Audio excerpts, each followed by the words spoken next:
Muy buen día, buenas tardes, buenas noches, queridos alumnos.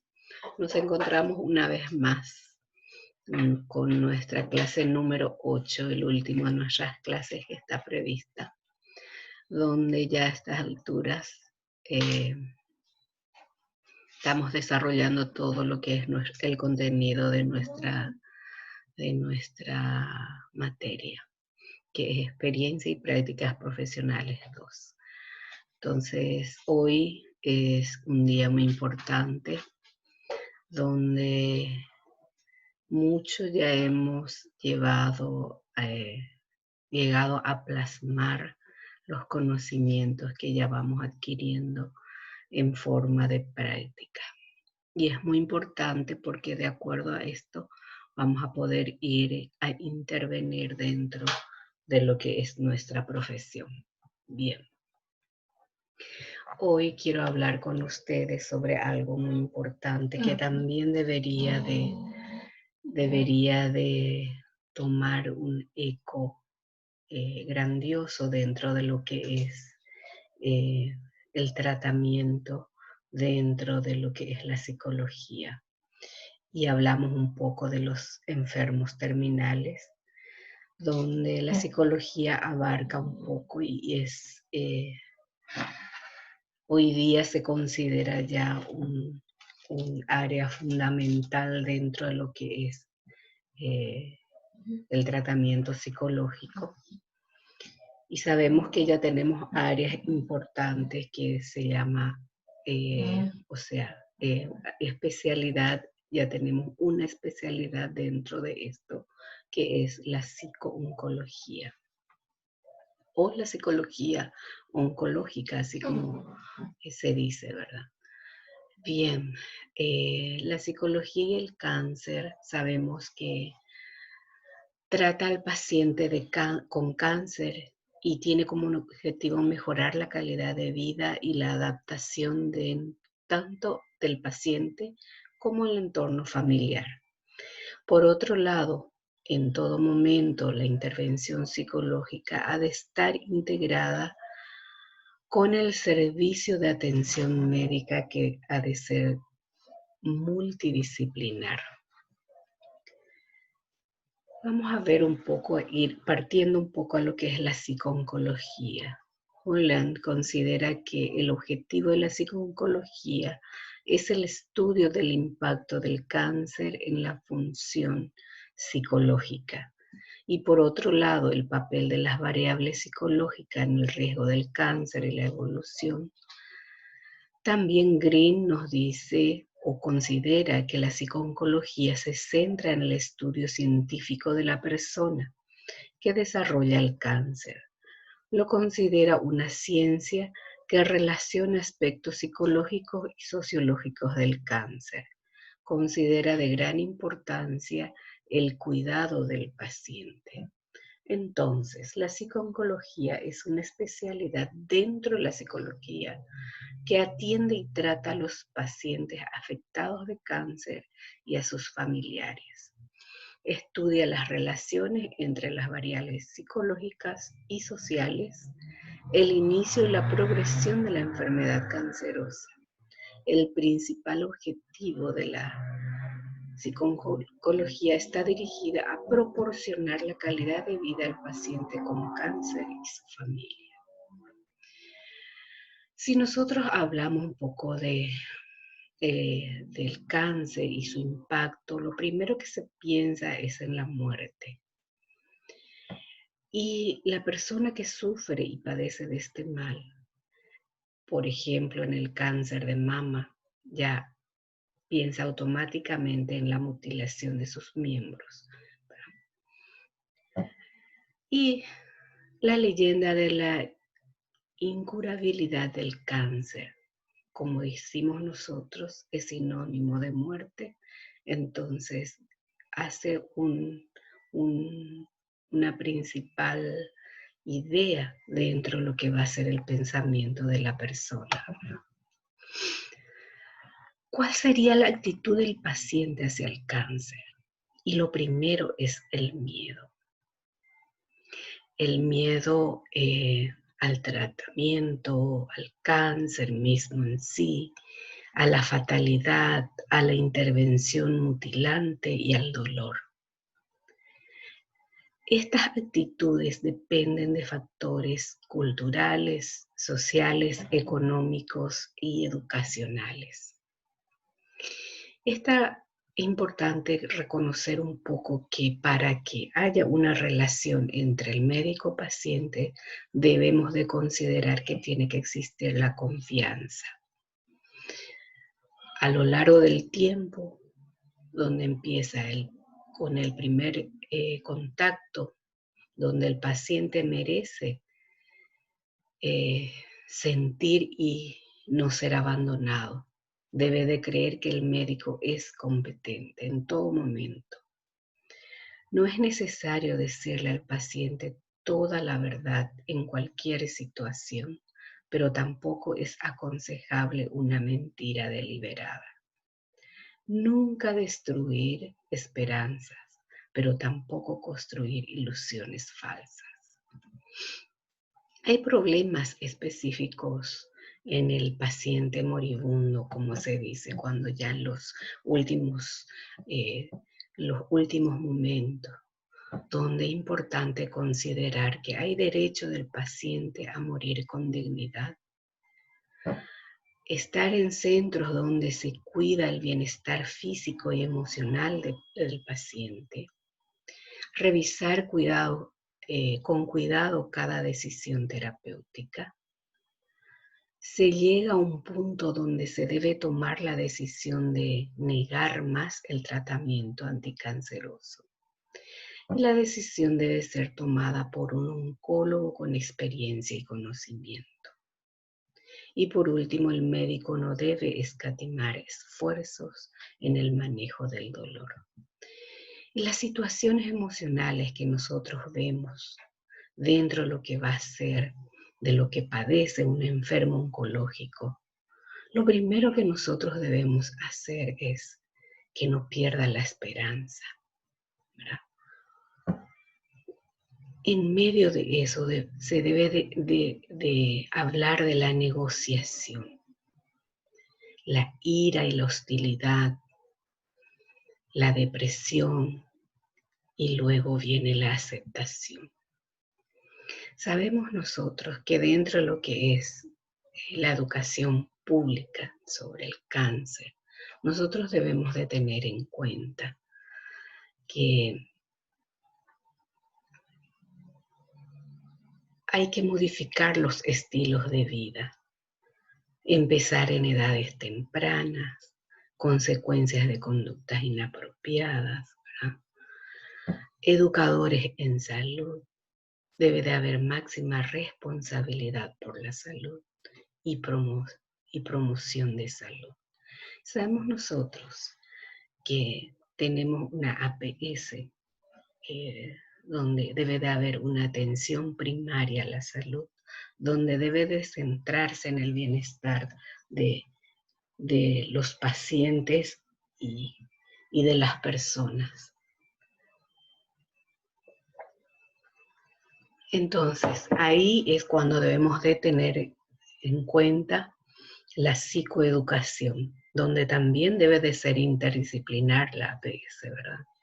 Donde se debe de elaborar planes de tratamientos, o sea, planes de prevención para que un ciudadano pueda tener el conocimiento de lo que es una enfermedad de este tipo, la prevención y la promoción de este tipo de enfermedad.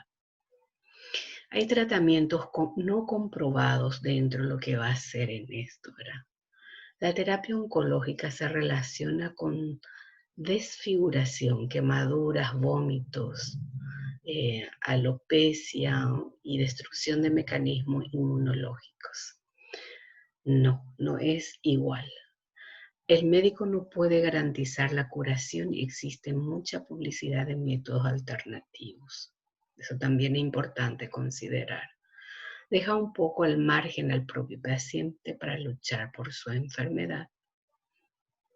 Fracasos que contribuyen más al paciente que al método. explicar al paciente el proceso de manufactura de los medicamentos apropiados. Es importante considerar y determinar el estatus psicosocial en ello, lo que se debe de tratar, ¿verdad? El entorno familiar, y también empezar sabiendo un poco la historia de la familia, las relaciones sociales, la participación social y religiosa. Dentro de todo esto es importante considerar la rehabilitación psicosocial, donde podemos tener nosotros grupos a quienes debemos de estar,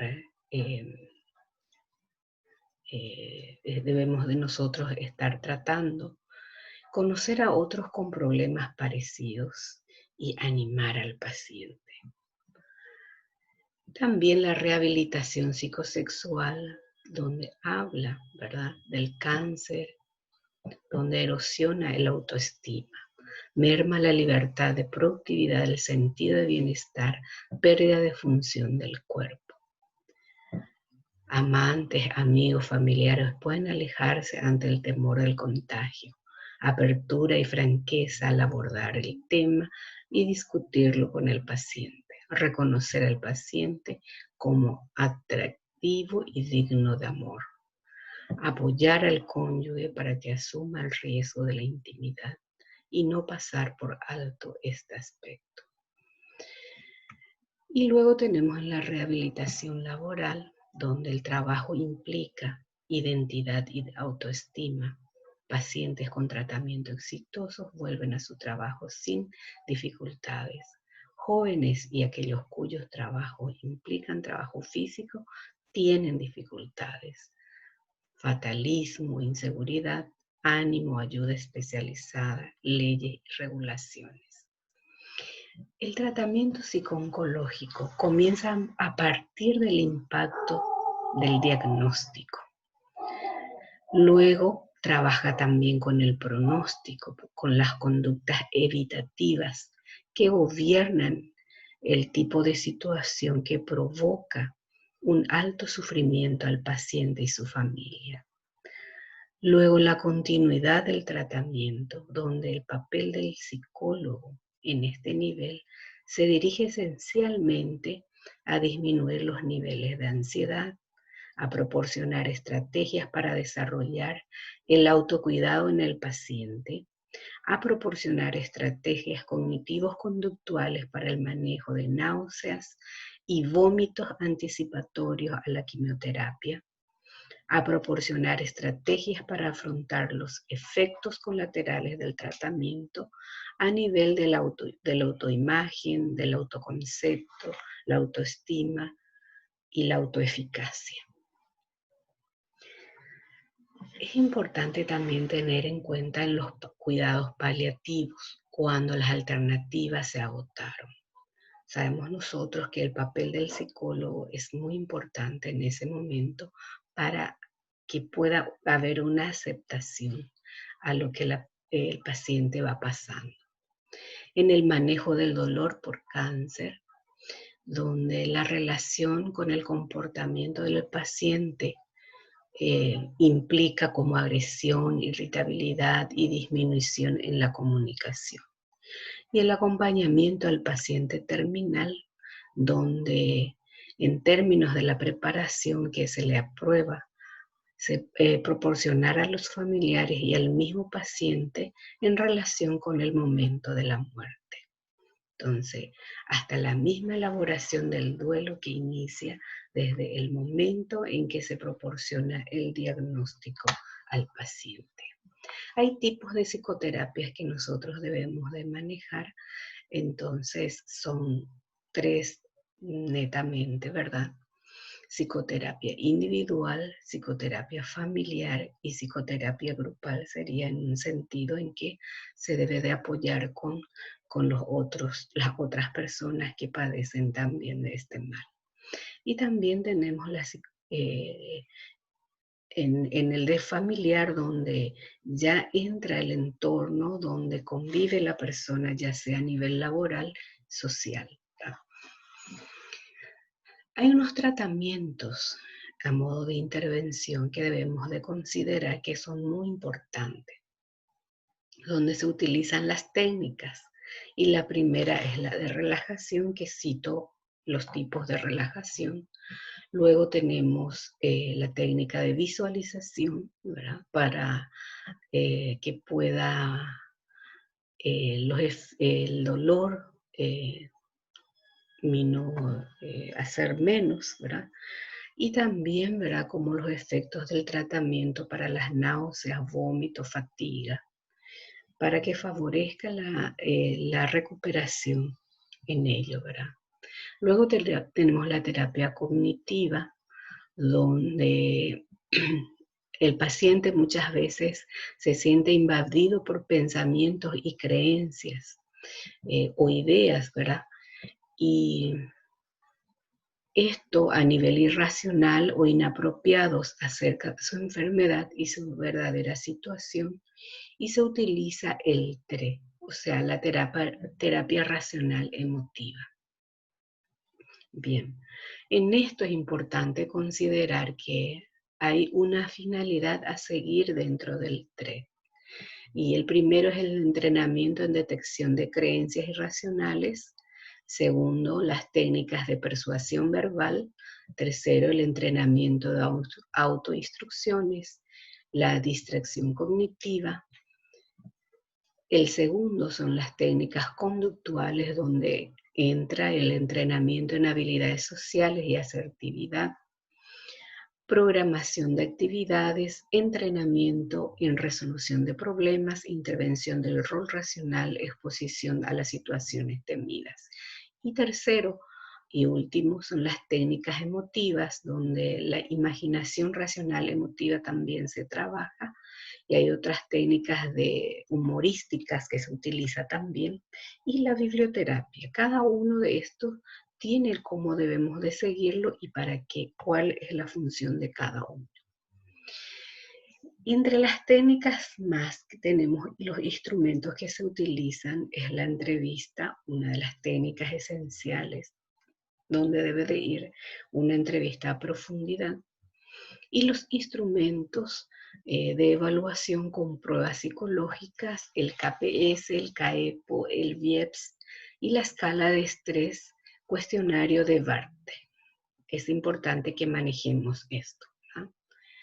Hay unas etapas de Kubler-Ross unas etapas de adaptación a la enfermedad que debemos de manejar para que podamos entenderla a las personas. Y las etapas son negociación, ira, depresión y aceptación. Y hay unos tipos de personalidad del paciente oncológico que también debemos de manejar según Flores y también según Kahana y Bing. Quiero que lean un poquitito ustedes también para que vayan entendiendo mejor. Y es importante entender que el papel del psicólogo se basa en la participación de ello en la evaluación, diagnóstico, tratamiento y evaluación psicológica al paciente oncológico y sus familiares. Bien, esto doy por último porque esto es una población muy importante que el psicólogo debe de analizar también, y sabemos que el equipo debe de ser interdisciplinar. Dentro de esto yo le estoy pasando las tareas para que puedan también por lo menos hasta 6 sesiones para que hagamos un plan de tratamiento para estos enfermos. Para ello le estoy pasando materiales, ¿sí? 2 tipos de libros donde van a encontrar ustedes ya algunos ejemplos y donde ustedes pueden ir regulando y realizando de acuerdo a aquel cuadro que yo ya les di a ustedes como un ejemplo en la clase pasada. Bien, ha sido todo por hoy y vamos a estar hablando. Cuídense y protéjanse. Que tengan muy buen día, buenas noches o buenas tardes.